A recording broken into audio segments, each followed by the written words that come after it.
Hey,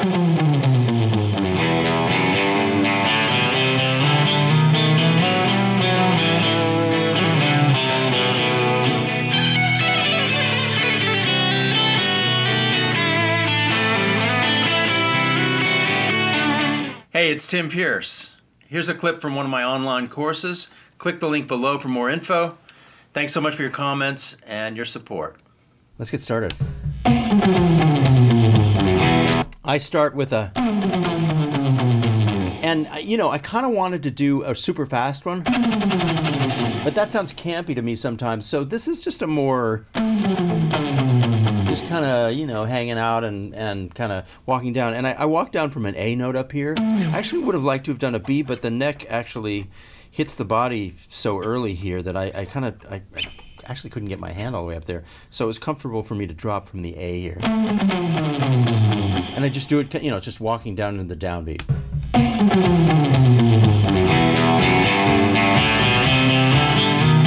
So then I walk up.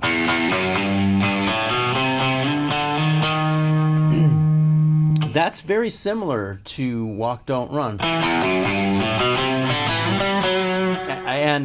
But I can't play that. I got to do my own thing. So, and this is good for you to think about, because you want to do your own. You want to invent your own solos, and it's great to use other things as inspiration. But this was my way of doing something that's inspired by that, but not that. And so, and it was simple. I just slammed the low E twice rather than going. I went, and then it changed immediately from there, too. And so I kept it my own. So, I walk up to G, and then walk up to C. And that just so happens that's when the band is going to C, too. And then I hit double notes on the... Let's check that out. Yeah, so...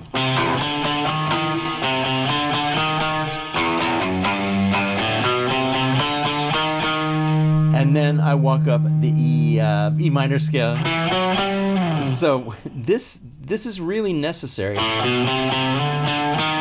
That note is super necessary because that is the third of the B7 chord. You can see the B here, you can see the B here, B7 if you want right here.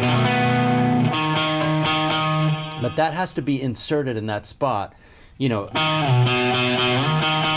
in order to sound right with the chord. And it just happens for a second. You know, that's how quickly the B7 goes by. That's it. You can see the chord shape right there. Quickly we move back to E minor because that's where the band starts. Now the thing I want to talk about with this kind of music is it's really, and when I was listening to Dick Dale kind of researching to do this thing, a lot of this stuff is performed on one string. I mean, it's like... And so in this piece, I do a fair amount of the one string treatment, and this is no exception right here.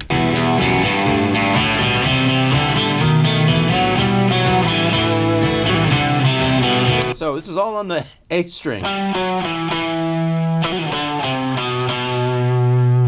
So, walk down. Let me listen.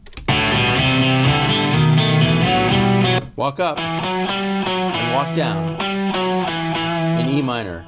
10th fret, 9th fret, 7th fret.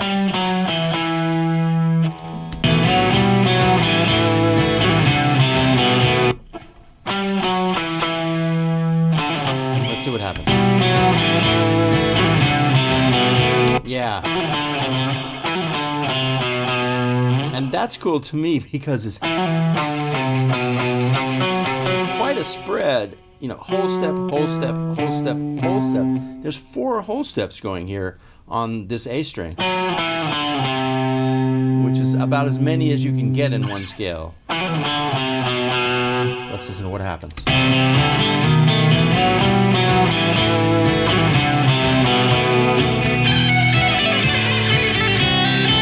Then I jump to another one string concept. And there's nothing wrong with that. In this music, it's actually a benefit. That's strictly the E minor scale. And I think I'm using all 7 notes. Let's see where I start.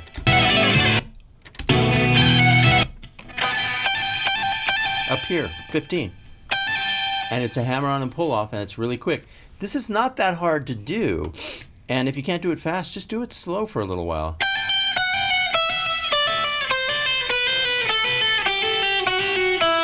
And it's really just using your index finger as an anchor and then doing the trill that's above it. And it's either a whole step or half step above it in the scale. So if you can see the E minor scale,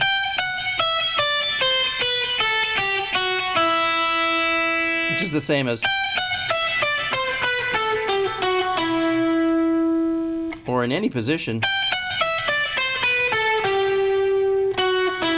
it gets a little awkward right there. There we go. So it's a G major scale and an E minor scale. They're enharmonic.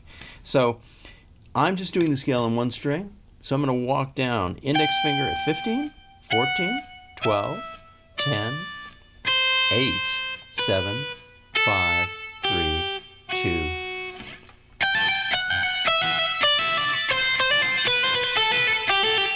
Let's see how far down I go.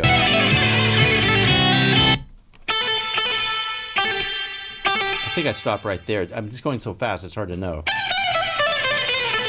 Yeah.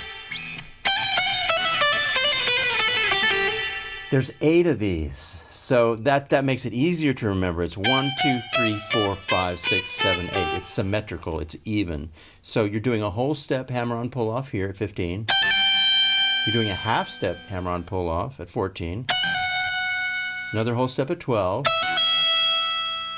Another whole step at 10. Another whole step at 8. Half step at 7. Whole step at 5. Whole step at 3. And I think that's where it stops. And it's 8 of them. 1, 2, 3, 4, 5, 6, 7, 8. And then I bail out. Oh, and I'm right there.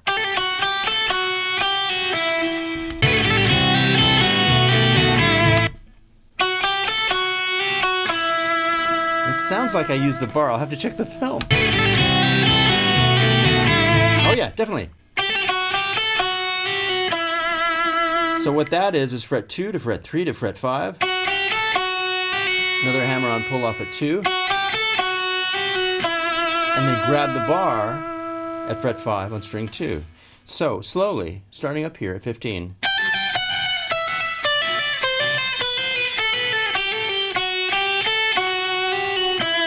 I think that's it.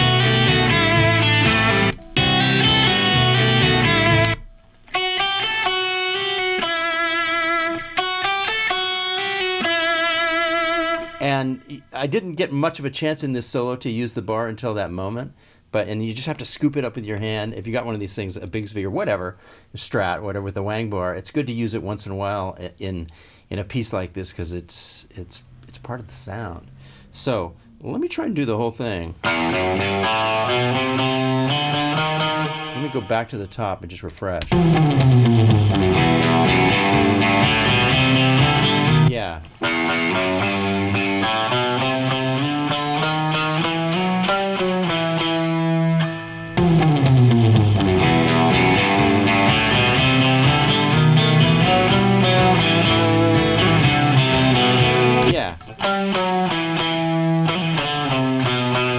And that's kind of sing-songy. It's 2 phrases that are cousins. Da da da da da da da da da da. That's repetition there. So, and then I jump straight away up here to the 15th fret, and do that thing that we just studied. Let's hear that how that ends again. Yeah.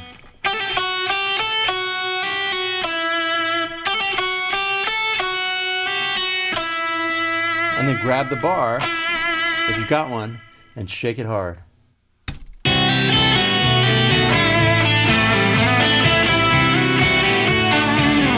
Except the right way to do it is to hold the bar and do it again.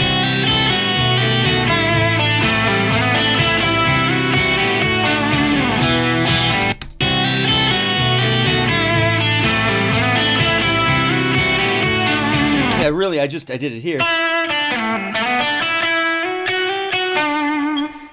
And the way this works, I know that we're in A minor, C, and D now, so it's a departure. And so now I'm kind of just relaxing into kind of melodic blues, for lack of a better word, pentatonic. So this is a familiar walk down from 5 to 3 on string 2, and then slide down from 4 to 2, open G, come back up, down and up, and then slide up on one string, and that mirrors the D chord that I see right there. You know, it's or here. So that's basically just kind of honoring the D chord that's right there. So starts on A minor. And it's really always pretty to play E minor pentatonic over an A minor chord when you're in the key of E. When I hit that E note, the band comes to C. So it has a dual purpose. It's the, you know, the tonic, the landing spot, home plate for the key of E, but it's also the third of this C chord. So, and then I want to make a harmony out of it, but so I'm just walking up from the C chord to the D chord and kind of seeing that. And of course, one more opportunity to grab the bar. It's not as easy as it seems. Grabbing the bar is a little tough sometimes.